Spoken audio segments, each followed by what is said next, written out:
Welcome to the Pretty Deadly podcast. My name is Susie Colick. I'm a violent crime survivor, a martial artist, and I'm the founder of Pretty Deadly Self Defense. And I'm Humay, a fitness professional and certified Pretty Deadly trainer living in Islamabad. We're exploring the kinds of violence women around the world face, the different ways we defend ourselves on a daily basis, and of course, sharing our self defense tips and techniques as we go. If there's anything you would like us to explore, send us your questions and comments to hi@teamprettydeadly.com. We'll put the link in the show notes. Hello again, Humay. Hi, welcome back. Welcome back. So, in our last episode, we were talking about instances when we've said no and when it's offended people and kind of the consequences that women pay for that. And we ended up kind of going in a slightly different direction than I had intended. And we shared some stuff that felt a little uncomfortable for us, which I think is really interesting, especially in the context of saying no, because no is such an uncomfortable word for women to say. The last episode, we talked about how people get shocked when we say no, or they get offended when we say no. And we also talked about how often women will say no and then kind of qualify that no with a but, no, but, or no, and then a justification of actually, I'm a good person. Please don't judge me. I'm just saying no to this one thing. So we can feel so uncomfortable just by saying no. That it feeds into the whole cycle of no being a difficult thing to accept from a woman and no being a difficult thing for a woman to say. So I think, I'm sorry, go ahead. yeah, I think women need to be taught when they can say no and when they should say yes. Like there are certain situations where it could be life threatening, and in those situations, it's your right to absolutely say a firm no. Right. So just to give some examples, and this is something I touched on a little bit in the last episode, is that because women are so socialized to not say no and to be uncomfortable saying no. And the reason why we're uncomfortable saying no is because we know that that firm statement can offend other people and then escalate a situation into violence. So we tend to say yes, or we tend to kind of defer, or we give a soft no that's not very clear. And then that can be used against us as well. Well, she didn't say no, so I just assumed that was consent. Yeah. The people who inhabit violence prey on women, or I don't like to use the word prey, target women, because they're aware of our own socialization and they're using that against us. That's very much a tool of, I don't want to say it's a tool of patriarchy, but it's a tool that can only exist within patriarchy, right? And that is used by these types of people who use different aspects of patriarchy against others. And they're the only ones who really benefit from all that stuff. So teaching women to say no is for us at Pretty Deadly really important. But I wanted to give a couple of quick examples of how the word no, or our discomfort saying no being used against us, can be life-threatening, as you say. So, for example, a few years ago in Berlin, this was just after our first lockdowns lifted. Everyone was finally sort of let out of their houses for the summer, which was great. But at the same time, this guy was running around Berlin raping women. Oh So he no. was finding women. His MO was really easy to identify very early on, is that he would approach women on a bike path or a jogging path, right? And then they'd get pulled off the path and he'd rape them and then he'd run off. His approach, though, was to ask directions. So again, this is something that's used against women. You know, we're told all the time in that sort of men are from Mars and women are from Venus kind of way that men don't like to ask for directions.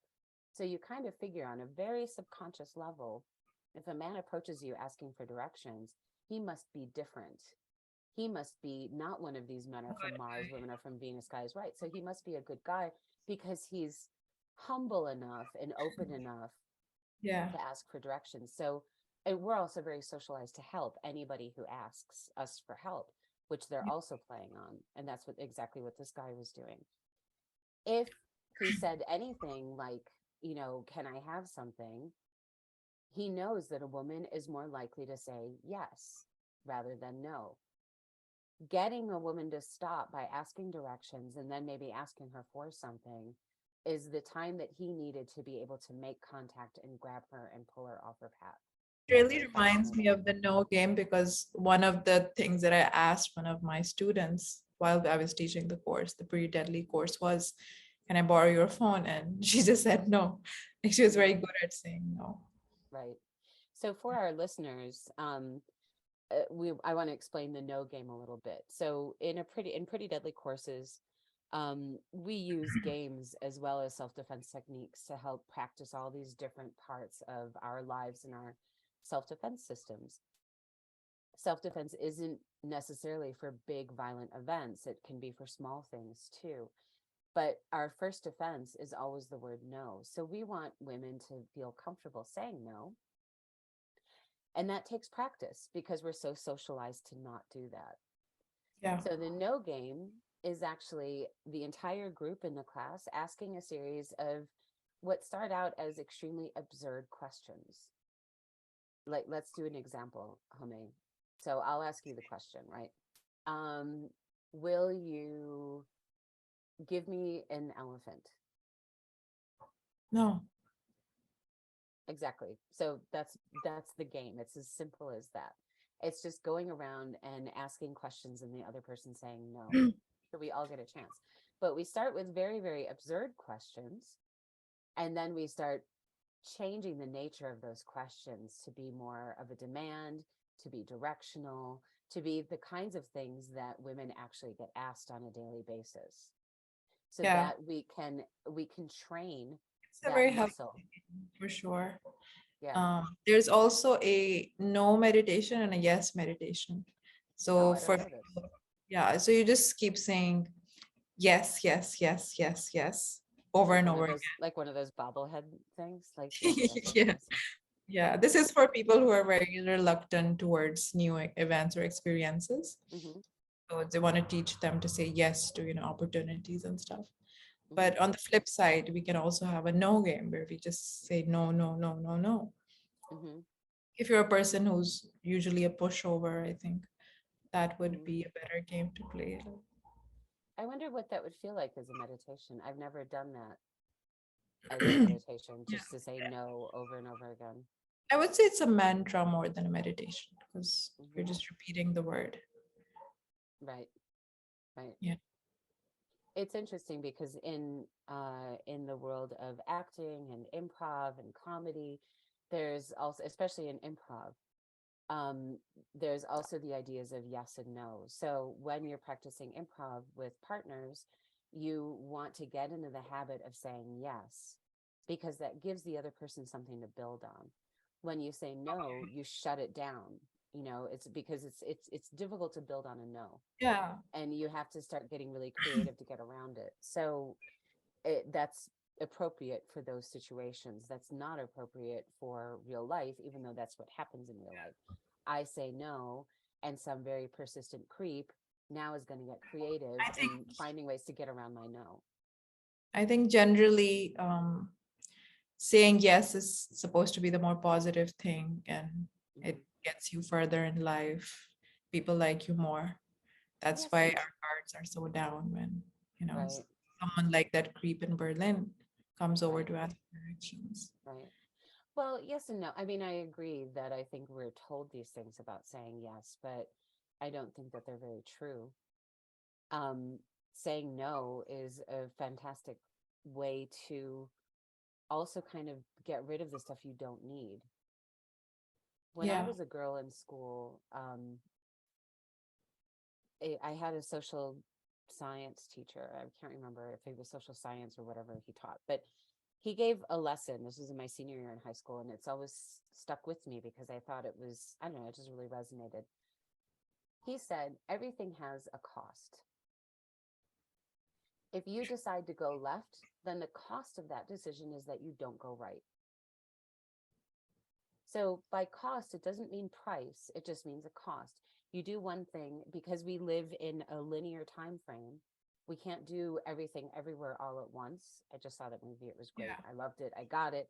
But we don't live like that. We live in a linear time frame and a linear experience in our three-dimensional world. And if I choose to do one thing, then the cost is the other thing, Yeah. It's like a right? sacrifice. Yeah, I mean, I feel like sacrifice is for me a bit of a harsher word, or not harsh, but it's a more intense word. I'm not always Yeah. sacrificing, if I choose peas over broccoli, I don't really feel like I'm sacrificing much. But there is a cost. I'm not getting the benefits of broccoli in that meal because I've chosen Yeah. peas. I So mean, like something bigger, like, how people choose career over marriage mhm, or vice versa. Like in that yeah, sense, yeah, sacrifice. it can go for that as well too. But by saying no, definitely that's part of that, cost benefit way of being in the world, in the way that we're all in the world in many ways. Um, but it also helps us stay clear on our path. Yeah. And I'm also helping other people understand who I am. I've Right. been accused of this in the past of a long time ago, but you have so many different interests. I don't know what you are, Yeah. or Same here. what do you actually do, and who are you really, and are you really good at anything, or people have difficulty with others who have sort of almost like polymath interests, but nonetheless saying no to other things also helps other people understand, oh, okay, this is who you are. Yeah, because you've given years and years to something, and Hmm. you can you can make a giant leap in that one field as opposed to being a jack of all trades and Right, multiple domains. right. That's not to say that there's anything wrong with being a jack of all trades. There's Yeah. nothing wrong with going through life saying, you know what, I'm going to have a little bit of everything and I'm going to enjoy all of it. And that's totally okay, also. It is. That's how I lived my 20s. But when I got to my 30s, I thought if I'm a jack of all trades, then I won't really be respected in one profession or one field. Mhm. So now I've been in one field for many years, and I also feel tempted to do other things, but I have to refocus myself that, Mhm. I can do related things, but I can't just completely overhaul Right, into another territory. Yeah. right. So, yeah, so being comfortable saying no helps us with that as well. It's not just about a defense and a barrier to other people. It's also about defining our own path Yeah. and helping us figure out where we're going and who we are and what we want to be And and being what we want loyal to to develop. like, one thing. Being loyal to one thing or to a set of beliefs as well. Again, that no helps us stay true to our belief system as well, whether that's a spiritual belief or a moral structure or simply what you want to do in the world. You want to teach self-defense, you want to build a yoga business, you want to write software, and again, it's fine. I think, as you say, there's some things that you can do that you have the capacity for, but to do everything everywhere all at once, to quote the movie again, or the movie title again, um, means you're never really one thing or another, which is also okay. Yeah, I heard a quote which was, if you're everything, then you're also nothing. Right. So, And from a very Zen perspective, that's perfect. yeah. Yeah, it works for some people, I guess. Really Yeah. wealthy people, maybe, who don't have bills to pay. Well, maybe, but also, I mean, just from martial arts practice, from Buddhism, the idea of being nothing is that's kind of the epiphany. That's where you want to go, is to be Mm, nothing, Nirvana. to be empty, to be an empty vessel that Yeah. things just pass through. Yeah. Yeah. I mean, Right. if that were the criteria that was a pinnacle of success in the modern world, then I don't think we would be limited to one profession. True. True. We've gotten totally off topic.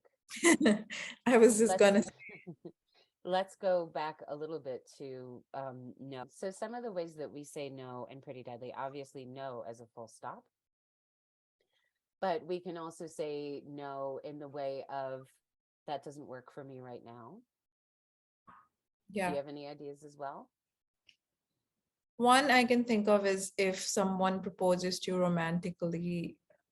I don't Personally, I don't think I've ever been in a situation where I can just say no, because I think it's not just about safety, but it could also tarnish somebody's self-esteem and mental health if you just said no. Like they would think they're not good enough. So, like, I might be wrong, but I just feel like telling them that, they're great in other ways or they're wonderful as a person, but they're not for me.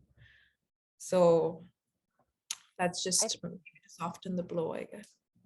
Yeah, I think sometimes we want to soften the blow. I do want to supplement that by saying sometimes you do have to say a hard no, because sometimes you get people who just aren't accepting your softer no.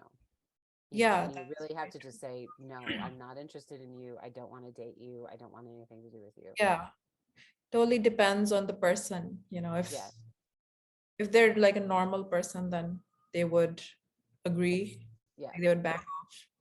Yeah. ideally. Yes. Yeah.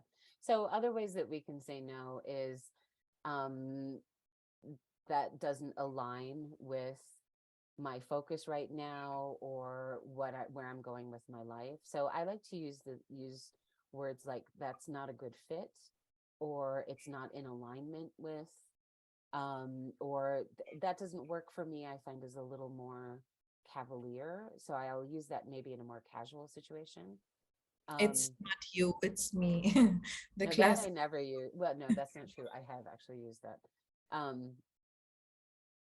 yeah, I try to stay away from that one. There's a lot of ghosting. Like this is a modern day phenomenon in the world Hmm. of dating, especially. People just ghost you, and that's the norm now.